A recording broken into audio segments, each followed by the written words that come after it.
ریمل تو فیس بتر دن سکس یکی از معروف ترین ریمل هاست که طرفدار خیلی زیادی داره به چند دلیل. یکی اینکه این ریمل میتونه هم موجای شما بلند کنه، همین که به اونا حجم خیلی خوبی بده و خیلی خوب مشکیشون کنه، در عین اینکه موجای شما از حالت طبیعی خودش خارج نمیشه. یعنی وقتی اون رو استفاده میکنین به هیچ عنوان تارهای موجا رو به هم نمیچسبونه و اصلا یه حالت مثلا خیلی اگزاجره و خیلی مشکی به موجاتون نمیده. خیلی طبیعی اونا رو لیفت میکنه و حجم میده و بلند میکنه.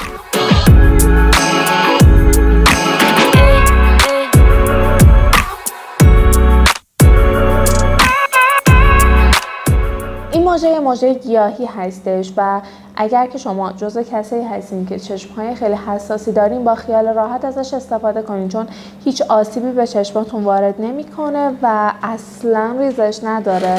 یکی از مشکلاتی که حالا خیلی از مخاطبای ما باش درگیر هستن که میگن که ریمل رو وقتی میزنیم، وقتی حالا برمیگردیم خونه یا حالا هر جای دیگه هستیم میبینیم زیر چشم ما سیاه شده، در صورتی که این ریمل به هیچ عنوان این مشکل رو برای شما به وجود نمیاره، اصلا ریزش نداره و کاملا ثابت روی چشمتون میمونه. براش این ریمل تو فیس رو نزدیک بهتون نشون بدم که قشنگ ببینید که چه شکلیه.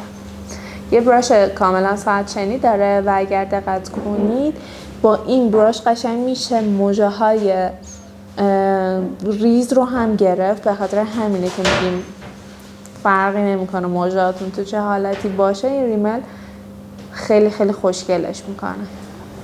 فرچه ساعتچنی داره و یکی از دلایل خیلی معروف بودن این ریمل همین فرچه‌ایه که داره.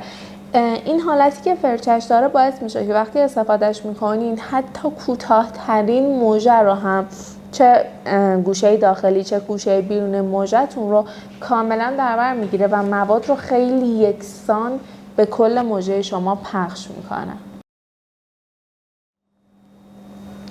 خلاصه که این ریمل تو فیس به هیچ عنوان مواد مضر نداره، یه ریمل کاملا گیاهی سیفه. اگر ریمل میخوایم برای استفاده روزانه‌تون برای یه تایمای خاص خیلی خیلی پیشنهادش میکنم. میتونید خیلی خوب با اون موجه‌تون رو حج بدید و بلند کنید.